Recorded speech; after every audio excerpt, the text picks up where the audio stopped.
हरियाणा सरकार ने पुलिस, खनन और जेल विभागों में भर्ती के लिए अग्निवीरों को 10% आरक्षण देने का फैसला किया।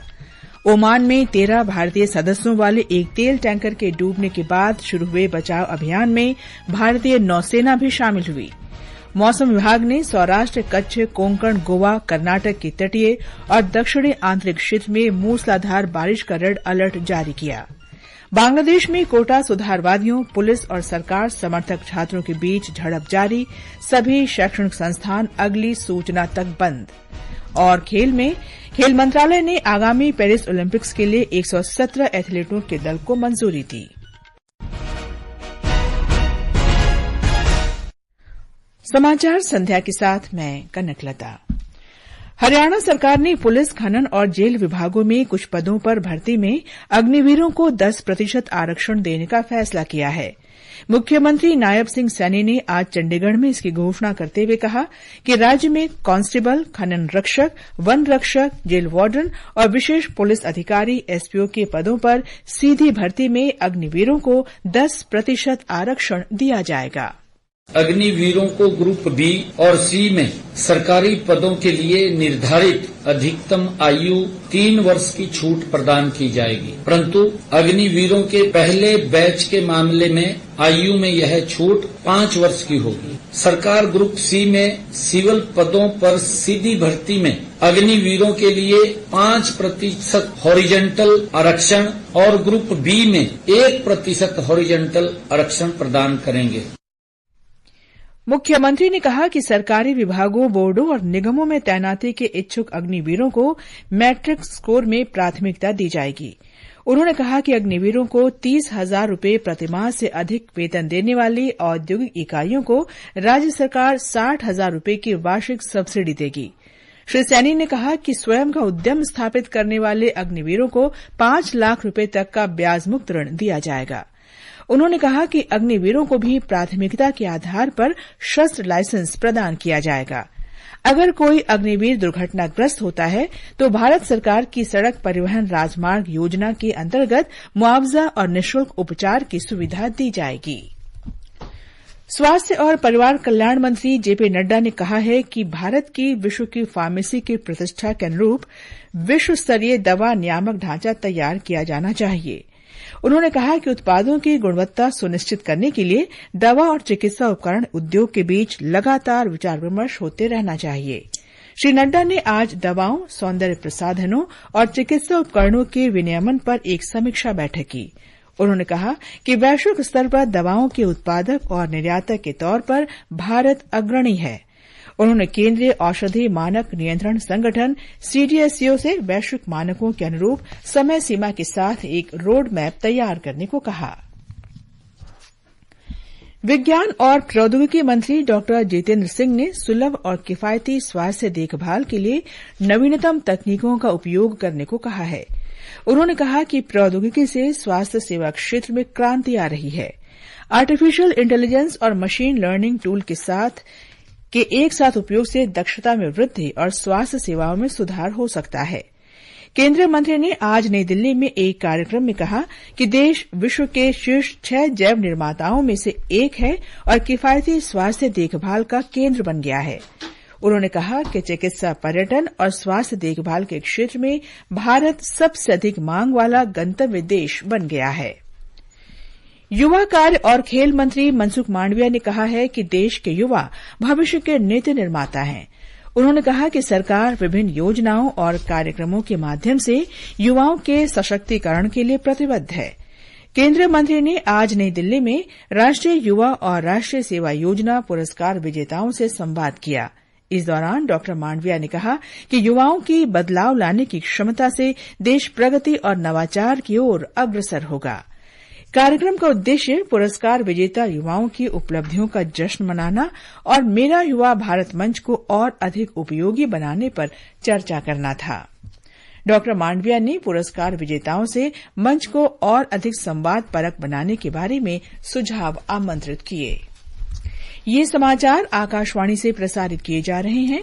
ताजा समाचार जानने के लिए आप हमारे ट्विटर हैंडल @AIR News को फॉलो कर सकते हैं। ये आकाशवाणी है। ओमान में कोमोरोस ध्वज वाले तेल टैंकर एमवी प्रेस्टीज फाल्कन के पलटने के बाद के तलाशी और बचाव के लिए एक भारतीय नौसैनिक युद्धपोत और एक P-8I समुद्री गश्ती विमान भेजा गया है। ये टैंकर रास मद्रकाह से लगभग 25 समुद्री मील दक्षिण पूर्व में पलट गया, जिसमें कुल 16 सदस्यीय चालक दल में 13 भारतीय और 3 श्रीलंका के नागरिक शामिल हैं। रविवार को स्थानीय समय के अनुसार रात करीब 10 बजे जहाज ने ओमान के तट से एक आपात सूचना भेजी थी। विदेश मंत्री डॉ एस जयशंकर ने आज मॉरिशस में वहां के पूर्व प्रधानमंत्रियों डॉ नवीन रामगुलाम और पॉल बेरेंजर से मुलाकात की। डॉ नवीन रामगुलाम से मुलाकात के बाद श्री जयशंकर ने कहा कि उन्होंने लंबे समय से चली आ रही द्विपक्षीय साझेदारी तथा इसे सुदृढ़ करने पर चर्चा की। विदेश मंत्री ने कहा कि श्री पॉल के साथ मुलाकात में दोनों नेताओं के बीच मौजूदा वैश्विक मुद्दों पर सार्थक बातचीत हुई। डॉ जयशंकर ने विपक्ष के नेता डॉ अरविंद बुलेल से भी मुलाकात की। दोनों नेताओं ने भारत मॉरिशस संबंधों और हिंद महासागर क्षेत्र की समृद्धि तथा हित के बारे में विचार विमर्श किया। बांग्लादेश में सरकारी नौकरियों में आरक्षण के खिलाफ जारी आंदोलन ने आज हिंसक रूप ले लिया। पुलिस ने ढाका विश्वविद्यालय के प्रदर्शनकारी छात्रों पर आंसू गैस के गोले छोड़े। सरकारी और निजी विश्वविद्यालयों के छात्र तथा शिक्षक सरकारी नौकरियों में कोटा सुधार की मांग को लेकर विरोध प्रदर्शन कर रहे हैं। पिछले 2 दिनों में यह आंदोलन हिंसक हो गया, जिसमें 6 लोगों की जान चली गई जबकि सैकड़ों लोग घायल हो गए। सरकार ने सभी प्रकार के शैक्षणिक संस्थानों को अनिश्चित काल के लिए बंद कर दिया है तथा कानून एवं व्यवस्था की स्थिति बनाए रखने के लिए ढाका और अन्य प्रमुख शहरों में भारी संख्या में पुलिस, बॉर्डर गार्ड बांग्लादेश और अन्य अर्धसैनिक बलों को तैनात किया है। इस बीच बांग्लादेश की प्रधानमंत्री शेख हसीना ने आज शाम को कोटा सुधारों पर राष्ट्र को संबोधित किया और उन्होंने प्रदर्शन छात्रों से देश की न्यायिक प्रणाली में विश्वास बनाए रखने के लिए आग्रह किया। उन्होंने उम्मीद जताई कि वे निराश नहीं होंगे। नवल संघ परमार, आकाशवाणी समाचार, ढाका। पश्चिम बंगाल के राज्यपाल डॉ सीवी आनंद बोस द्वारा राज्य की मुख्यमंत्री ममता बनर्जी के खिलाफ दायर मानहानि के मुकदमे में कलकत्ता उच्च न्यायालय ने मुख्यमंत्री पर राज्यपाल के खिलाफ कोई भी मानहानि वाला बयान देने पर रोक लगा दी। न्यायमूर्ति कृष्ण राव की एकल पीठ ने यह अंतरिम आदेश दिया। इससे पहले मुख्यमंत्री ने अदालत को बताया कि उनके बयानों में किसी भी तरह की अपमानजनक बात नहीं थी। उन्होंने अपने बयान में कहा था कि महिलाओं ने उन्हें बताया था कि वे राजभवन जाने में असुरक्षित महसूस कर रही थीं। महाराष्ट्र के उप मुख्यमंत्री देवेंद्र फडणवीस ने कहा है कि लाड़की बहन योजना की पहली किस्त अगले महीने रक्षाबंधन त्यौहार के दौरान जारी की जाएगी। उन्होंने गढ़चिरौली जिले में एक समारोह में ये जानकारी दी। श्री फडणवीस ने कहा कि 31 अगस्त तक आवेदन जमा करने वालों को जुलाई और अगस्त की किस्तें मिलेंगी। मुख्यमंत्री माझी लाड़की बहन योजना के अंतर्गत 21 से 60 वर्ष की आयु की विवाहित, तलाकशुदा और निराश्रित महिलाओं को प्रति माह 1500 रूपये दिए जाएंगे। 2.5 लाख रूपये तक की वार्षिक पारिवारिक आय वाली महिलाएं इस योजना का लाभ ले सकती हैं। ये समाचार हमारी वेबसाइट newsonair.gov.in/हिंदी और हमारे mobile app news on AIR पर भी उपलब्ध हैं। समाचार संध्या में आपका फिर स्वागत है। मौसम विभाग ने कल दक्षिण कर्नाटक, तटीय कर्नाटक, सौराष्ट्र और कच्छ, कोंकण और गोवा में अत्यधिक वर्षा का रेड अलर्ट जारी किया है।